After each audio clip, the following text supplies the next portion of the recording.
నమస్తే, welcome to magnet TV రమణీయం ప్రత్యేక కార్యక్రమానికి స్వాగతం. విభిన్న రంగాల్లో ఉరుకుల పరుగుల జీవితంలో మనకు కనిపించే కొంతమందిలో ఒక ఆధ్యాత్మిక కోణం ఉంటుంది. ముఖ్యంగా రమణ మహర్షుల వారి ఫాలోవర్స్ని, ఆయన జ్ఞానాన్ని అనుభూతి చెందిన వారిని మీకు ఈ కార్యక్రమంలో భాగంగా పరిచయం చేస్తూ వస్తున్నాను. టెక్నికల్గా, సైబర్ క్రైమ్స్ పరంగా ఇలా మనందరికీ సుపరిచితమైనటువంటి నల్లమోతు శ్రీధర్ గారిలో ఒక రమణ డివోటీ ఉన్నారు. ఆయనలోని రమణతత్వాన్ని మీ ముందు ఆవిష్కరించే ప్రయత్నం చేస్తాను. నమస్కారం. నమస్తే కృష్ణ. రమణ మహర్షి మీ జీవితంలో మీకు ఎప్పుడు పరిచయం అయ్యారు?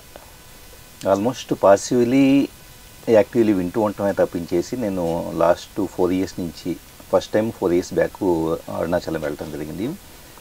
సో వెళ్ళిన ఫస్ట్ టైమే ఇది నా ప్లేస్ అనిపించింది. యాక్చువల్లీ వెళ్ళేటప్పుడు చాలామంది రకరకాలుగా అరుణాచలంకి వెళ్ళకముందు వెళ్ళిన తర్వాత ఈ టైప్ ఆఫ్ రకరకాల ఇంటర్ప్రిటేషన్ చూస్తూ ఉండేవాళ్ళు.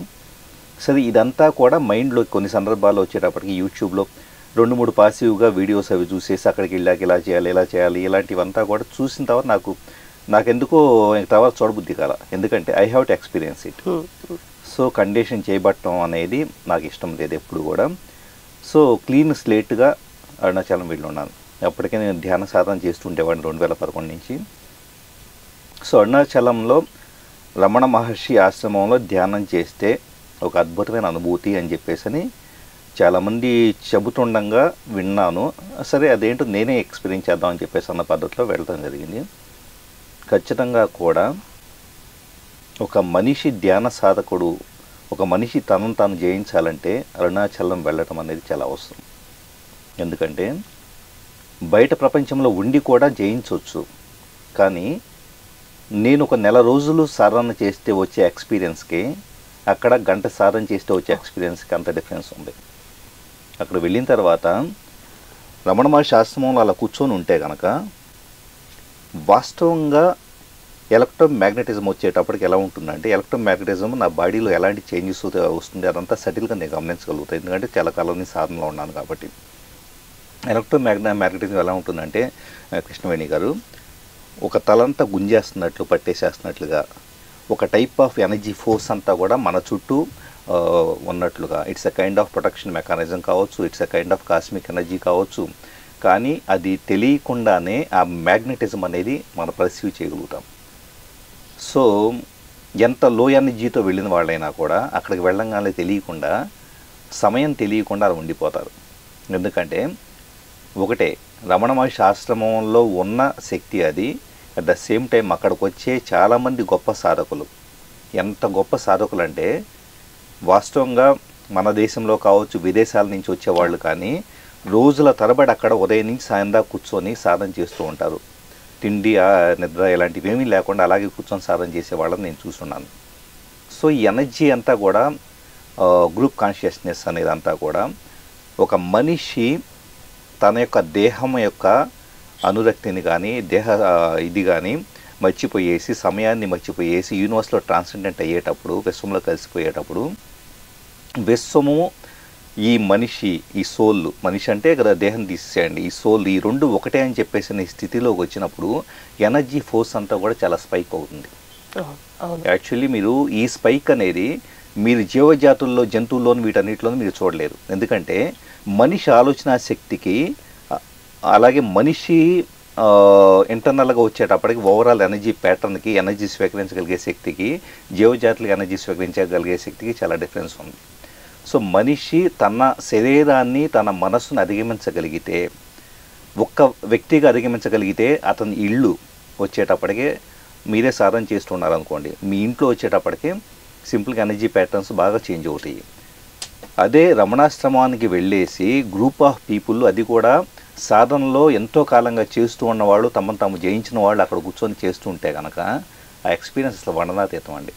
చాలామంది రమణాశ్రమం అనగానే గుర్తుకొచ్చేది గిరి ప్రదక్షిణ. ప్రకృతిలో హైయెస్ట్ ఎనర్జీ ఉంటుంది, ఫ్రీక్వెన్సీ కూడా అదే స్థాయిలో ఉంటుందని ఎంతోమంది అంటారు. కానీ ఇంత పెద్ద యూనివర్స్లో గిరి ప్రదక్షిణకి ప్రత్యేకమైన స్థానం ఎందుకుంది? అక్కడ ఎనర్జీస్ ఎలా గెయిన్ అవుతున్నాయి? ముఖ్యంగా చెప్పాలంటే అగ్నిలింగం ఏదైతే ఉందో, అగ్నిలింగం అనేది ఎప్పుడు కూడా ఇట్ ఎమిట్స్ ద ఎనర్జీస్ అండి, హయ్యెస్ట్ ఎనర్జీస్ ఎమిట్ చేస్తూ ఉంటుంది. ముఖ్యంగా చెప్పాలంటే మనిషి మాయ అని చెప్పేసి మనం ఏదైతే 3 డైమెన్షన్ వాళ్ళు అనుకుంటూ ఉన్నామో, ఈ మాయ మొత్తాన్ని కూడా డిజాల్వ్ చేసి, అసలు మాయ ఎక్కడి నుంచి తయారవుతుంది? మనిషి దృష్టిని బట్టి కావచ్చు, నా సఫరింగ్లో నేనుంటే నేను ఒక దృష్టితో చూస్తాను, నా సంతోషంలో నేను ఉంటే కనుక ఇంకో దృష్టితో చూస్తాను. ఈ రెండూ కూడా మాయే. సఫరింగ్ నుంచి వచ్చే దృష్టి మాయే, అక్కడి నుంచి హ్యాపీనెస్ నుంచి వచ్చేది కూడా మాయే. ఇలాగా రకరకాల విషయాలు రకరకాల దృష్టిలు కలిగి ఉండేసి నేను మాయలో కొట్టుకుపోతూ ఉన్నప్పుడు, మీకు అరుణాచలం వెళ్తే కనుక గిరి ప్రదక్షిణ చేసేటప్పుడు ఈ లోపల ఉండే మైండ్లో ఉండే అప్పటిదాకా కన్ఫ్యూజ్ థాట్ ఆఫ్ ప్యాటర్న్స్ అంతా కూడా, థాట్ ప్యాటర్న్స్ అంతా కూడా పూర్తిగా కూడా బ్యాలెన్స్ చేయబడతాయి. కంప్లీట్ మైండ్ అంతా న్యూట్రలైజ్ అవుతుంది, క్లారిటీ ఆఫ్ థాట్ వస్తుంది. ఒక రకమైన ఆ మ్యాగ్నెటిజం వలన, ఏదైతే మన అగ్నిలింగం వలన వస్తున్న ఎలక్ట్రోమ్యాగ్నెటిజం వలన మనిషిలో యాక్చువల్లీ నర్వస్ సిస్టమ్ అండి, నేను సైంటిఫిక్ ఆస్పెక్ట్లో చెప్పాలంటే ఒక మనిషిలో సెంట్రల్ నర్వస్ సిస్టమ్ అనేది ఇంబ్యాలెన్స్ అనేది క్రియేట్ అయినప్పుడు ఓవర్ థింకింగ్ కానీ, కన్ఫ్యూజన్ ఆఫ్ థాట్ కానీ ఇలాంటివి వస్తూ ఉంటాయి. సో సెంట్రల్ నర్వస్ సిస్టమ్ ఎప్పుడు డిస్టర్బ్ అవుతుందంటే కనుక ఓవర్గా థింక్ చేసి ఈ కేంద్రీయ నాడీ వ్యవస్థ దాన్ని హ్యాండిల్ చేయలేని కండిషన్కి వచ్చిన తర్వాత కొంతకాలానికి ఇప్పుడేమవుతుంది, ఆలోచనల వలన ఇది ఇంబ్యాలెన్స్ అయింది, ఇప్పుడు ఇది ఇంబ్యాలెన్స్ అయిన వల్ల ఆలోచనలు ఇంకాస్త పెరుగుతాయి. సో ఇదంతా cyclic, two way. Okay. So ఎప్పుడైతే మీరు అరుణాచలం గిరి ప్రదక్షిణ చేసేటప్పుడు ఏమవుతుందంటే సెంట్రల్ నర్వస్ సిస్టమ్ అంతా కూడా parasympathetic nervous system, sympathetic nervous system అంటారు. పారాసింపథెటిక్ నర్వస్ సిస్టమ్ అనేది యాక్టివేట్ అవుతుంది. యాక్టివేట్ అయ్యేసి మనిషిని కామ్ డౌన్ చేసి, అంటే అప్పటిదాకా ఏంటంటే భయాల మధ్య, ఆందోళనల మధ్య అలర్టెడ్ స్టేట్లో ఉండే బేటా స్టేట్ ఆఫ్ కాన్షియస్ నుంచి ఆల్ఫాలోకి మెల్లగా స్లో డౌన్ చేసేసి, ఓకే ఏమీ లేదు అంతా హాయిగానే ఉందని చెప్పేసి అని ఒక భద్రమైన భావనని అక్కడికి వెళ్ళగానే కలిగిస్తుంది. నాకు ఇంకొక డౌట్ శ్రీధర్ గారు, సాధారణంగా మనుషులు ఒక గుంపుగా ఉన్న చోట ఒక్కొక్కరి ఆలోచన విధానం, వాళ్ళ ఎనర్జీస్ డిఫరెంట్గా ఉంటాయి. కొందరిలో నెగిటివ్ ఎనర్జీ ఎక్కువగా ఉంటుంది, కొందరిలో విపరీతమైన స్వార్థం, కోరికలతో వస్తారు అక్కడికి కూడా. ఇటువంటి గిరి ప్రదక్షిణ ఈ మధ్య వాంఛల కోసం జరుగుతుంది. యాక్చువల్గా రమణుల వారు మోక్షాన్ని చెప్పిన వ్యక్తి అయినా కోరికని కాదు. ఇంతమంది తిరుగుతూ ఉంటారు కదా, ఈ మధ్య బాగా జనం ఉంటున్నారు. అప్పుడు మీరు సపోజ్ మోక్ష సాధన కోసమే వెళ్ళారు గిరి ప్రదక్షిణకి, పక్కన మీ చుట్టూ తాకుతూ వెళ్తున్న వాళ్ళంతా లౌకిక వాంఛలతో ఉన్నారు. డిస్టర్బెన్స్ ఏమి ఉండదు ఒక మనిషి? ఏమీ ఉండదు. ఎందుకు ఉండదంటే అరుణాచలంలో అసలు కల ఉండదు. ఎందుకు ఉండదంటే అరుణాచలంలో ఉండే మ్యాగ్నెటిక్ పవర్ అనేది ఈ మనుషులు అంటే ఇక్కడ లక్షల మంది వచ్చినా కూడా ఆ మ్యాగ్నెటిజంలో కామ్ డౌన్ అవ్వాల్సిందే. ఓకే. సో వీళ్ళ వలన మనము సాధకులుగా వచ్చే ఇంపాక్ట్ ఏమీ ఉండదు. ఓకే. మీరు చుట్టూ కబుర్లు చెప్పుకోనేయండి, ఏం చేయనండి, ఎలా అయినా ఉన్నాయండి, మహా అయితే యాజ్ ఏ హ్యూమన్ టెండెన్సీలో మనం ఏమనుకుంటామంటే వీళ్ళు ఎక్కడ కూడా వచ్చి కబుర్లు చెప్పుకుంటున్నారు, ఒక చిన్న కామెంట్ జడ్జిమెంట్ మనం అనుకుంటామే తప్పించి ప్రాక్టికల్గా చెప్పాలంటే అంతకు మించి ఒక 4 అడుగులు వేసాక మళ్ళీ మన పాత మనకు ఆటోమేటిక్గా వచ్చేస్తుంది. ఎందుకు వస్తుందంటే అక్కడ ఉండే న్యూట్రలైజింగ్ పవర్ అది. ఓకే. ఆ గిరి చుట్టూ ఆ ఎనర్జీ ఫామ్ అయ్యి ఉంది 100%. ఎందుకంటే యాక్చువల్లీ రమణ మహర్షి తను గిరి ప్రదక్షిణ చేసేటప్పుడు కానీ అప్పుడు లోయర్ రింగ్ ఒకటి ఉండేదంట. సో అక్కడ గిరి ప్రదక్షిణ చేసేటప్పుడు కానీ వాస్తవంగా అక్కడ నాట్ ఓన్లీ గిరి అండి, అక్కడ దేవతలు ఎంతోమంది ఋషులు ఇంటర్నల్గా సటిల్ ఫోర్సెస్గా వచ్చేటప్పుడు ఎంతోమంది సాధకులు సటిల్ ఫోర్సెస్గా అక్కడ స్థిరనివాసం ఏర్పరచుకుని ఉన్నారు. వాస్తవంగా చెప్పాలంటే కనుక మనిషి దేహ రూపంలో ఉన్న వ్యక్తిని మాత్రమే ఈ మనిషి ఉన్నాడు అని చెప్పేసి మనం చెబుతున్నాం. కానీ ఎప్పుడైతే కనుక జన్మరాహిత్యం వస్తుందో ఒక సాధకుడికి, జన్మరాహిత్యం వచ్చిన తర్వాత నేను I have to do something to the వరల్డ్లో యూనివర్స్గా అని చెప్పేసి అనుకున్నప్పుడు సటిల్ ఫోర్స్గా యూనివర్సల్ పర్మిషన్తో సటిల్ ఫోర్స్గా వచ్చేటప్పటికి ఇక్కడ శక్తి రూపంలో ఇక్కడ ఉండే వ్యక్తులకు సంబంధించి కానీ సమాజానికి సంబంధించి కానీ ఎనర్జీని అందిస్తూ వీళ్ళ యొక్క థాట్ ప్యాటర్న్స్ని బ్యాలెన్స్ చేస్తూ ఎవరిని అడిగితే కనుక, అడగటం ఇన్ ద సెన్స్ ఏంటంటే ఇప్పుడు నేను ఫర్ ఎగ్జాంపుల్ మెడిటేటివ్ స్టేట్లోకి వెళ్ళేసి I always invite Ramana Maharshi guidance. ఎప్పుడు నేను డిఫరెంట్ క్వాంటమ్ ఫిజిక్స్ వీటన్నిటిలో కొన్ని రెసిడెంట్ ఎఫెక్ట్లో so please give me proper guidance అని చెప్పేసి రమణ మహర్షిని అడగటం అనేది చేస్తే సేమ్ ఒకటి గ్రాటిట్యూడ్ చూపిస్తున్నాను, రెండోది జిజ్ఞాసతో అడుగుతూ ఉన్నాను నాకు గైడెన్స్ కావాలని. ఇక్కడ అరుణాచలంలో జరిగేది ఏంటంటే అక్కడ ఎంతోమంది సాధకులు అలాగే సటిల్ ఎనర్జీ రూపంలో భౌతికంగా కనపడరు, సో కళ్ళకి కనపడరు. సో ఆ మ్యాగ్నెటిజం అంతా ఎక్కడి నుంచి వస్తుందంటే వీళ్ళంతా ఎమిట్ చేసే మ్యాగ్నెటిజం ద్వారా వస్తుంది, అలాగే అగ్నిలేఖం ద్వారా వస్తుంది. సో అందుకనే ఎప్పుడైతే చాలామంది తమ లైఫ్ అనేది ఓకే ఎవ్రీథింగ్ బాధ్యతలన్నీ అయిపోయింది అనుకుంటే అరుణాచలం వీళ్ళు ఎందుకు సెటిల్ అవ్వాలని చెప్పేసి అనుకుంటారంటే యాక్చువల్లీ అక్కడ నుంచి వచ్చే గైడెన్స్ ఆ సమీపంలో సాధకులుగా ప్రోగ్రెస్ అవ్వడానికి ఎక్కువ స్కోప్ ఉంటుంది. అలాగే సటిల్ ఎనర్జీస్ నుంచి గైడెన్స్ లభిస్తుందని చెప్పేసి ఒక రకమైన నమ్మకం కూడా. ఓకే సార్, మీ దగ్గర ఒక చిన్న మిషన్ ఉంటుంది కదా, ఆరా టెస్ట్. ఇది హ్యూమన్ అంటే కోరిక, మనం మహర్షుల వారి జీవితం కానివ్వండి, అరుణాచల వైశిష్టం కానివ్వండి, మనం కాదు, చాలా ప్రపంచం అంతా తెలిసిందే. బట్ మనలో ఏం మార్పు వచ్చింది? నేను అరుణాచలం రాకముందు నా ఆరా, అరుణాచలంలో ఉన్నప్పుడు నా ఆరా, అలా టెస్ట్ చేసుకోవడం అనేది కొంచెం క్యూరియస్ ఉంటుంది. మీరు అలాంటి ప్రయోగం ఏదైనా చేశారా అక్కడ? చేశానండి. వాస్తవంగా ఏంటంటే అరుణాచలం వెళ్ళిన తర్వాత ఆరా స్కాన్ చేసినప్పుడు కంప్లీట్ అన్ని చక్రాస్ ఎనర్జీస్ పెరగడం నేను చూస్తున్నాను. అక్కడ ఉన్నంతసేపు కూడా పూర్తిగా కూడా ముఖ్యంగా క్రౌన్ చక్ర, థర్డ్ ఐ చక్ర పూర్తి హైయెస్ట్ స్టేట్కి వెళ్ళడం అనేది నేను చూస్తున్నాను. అప్పర్ 3 చక్రాస్, థ్రోట్ చక్ర కూడా. సో వాస్తవంగా అదేంటంటే యూనివర్సల్ కనెక్షన్ అక్కడ ఉండటం వలన మనిషికి ఎప్పుడూ కూడా ఇంకా మాయలోకి చేర్చేవి కింద 3 చక్రాస్ అండి. ఇక హార్ట్ చక్ర ఏంటంటే న్యూట్రలైజెస్ అనుకోండి. సో అక్కడికి వెళ్ళినప్పుడు ఆ ఎనర్జీ ప్యాటర్న్ చేంజ్ అవ్వడం నేను గమనించున్నాను. ఇంకా ఫార్చునేట్లీ ఏంటంటే అక్కడ నేను ఉండంగా రమణ మహర్షి ఆశ్రమంలో అక్కడ ఉన్న వైబ్రేషన్ నేను రికార్డు చేస్తున్నాను.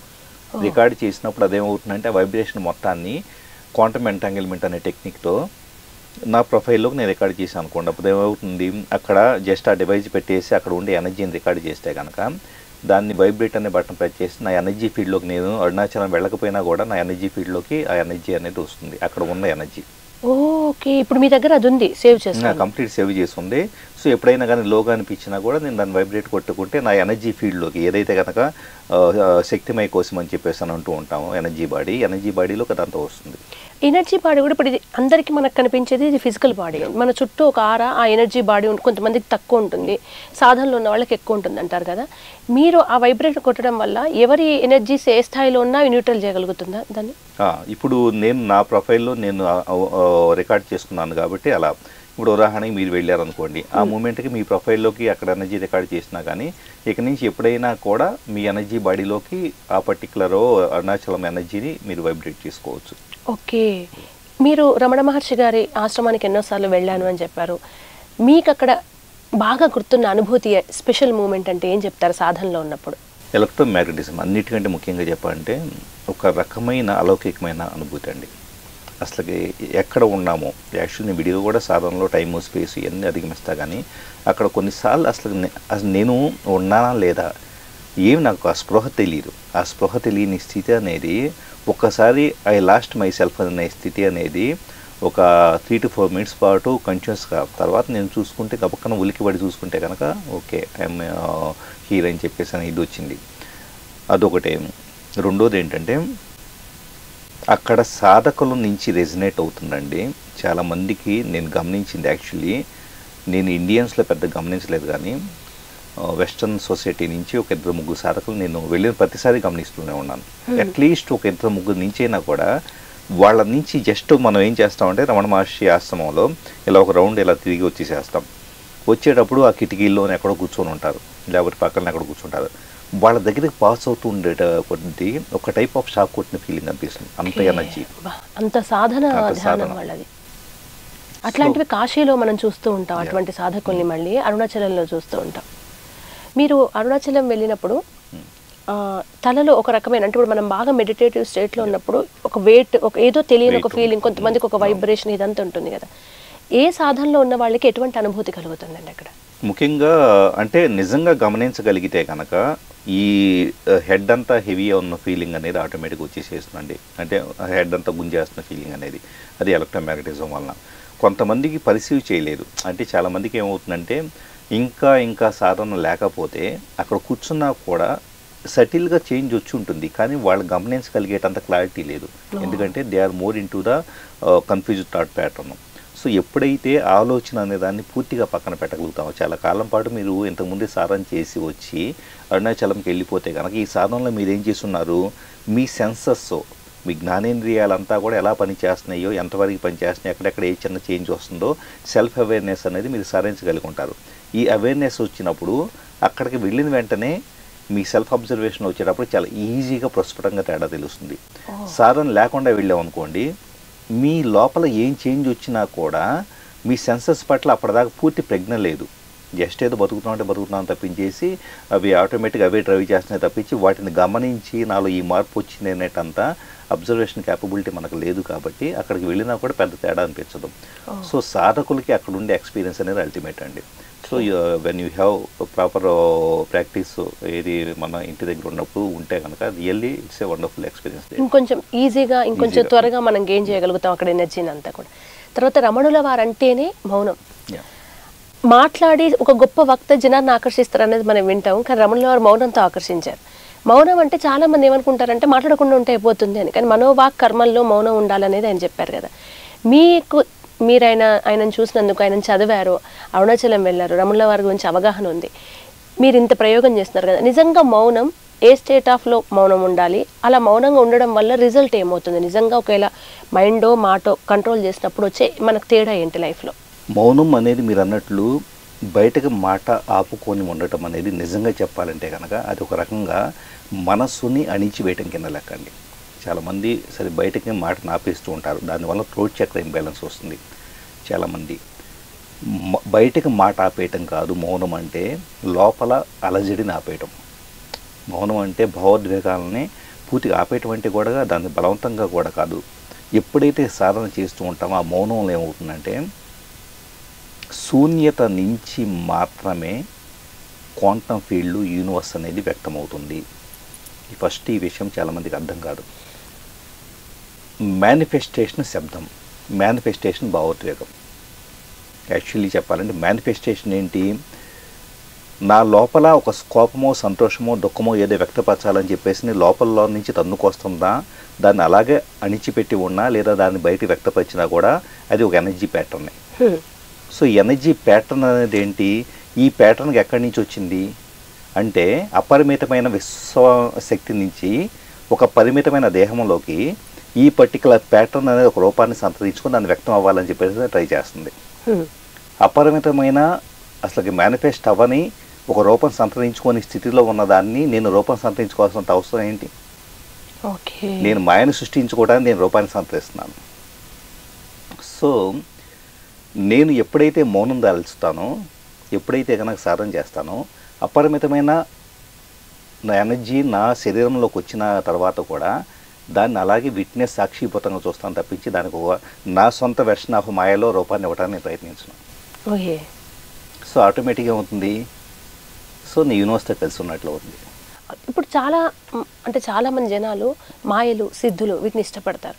సాధనలో సిద్ధులు రావడం అనేది అత్యంత సహజమైన ప్రక్రియ. దాని పట్ల ఆకర్షితులు అయితే మళ్ళీ సాధన నుంచి కింద పడతారని మన పెద్దవాళ్ళందరూ చెప్తారు కదా సార్.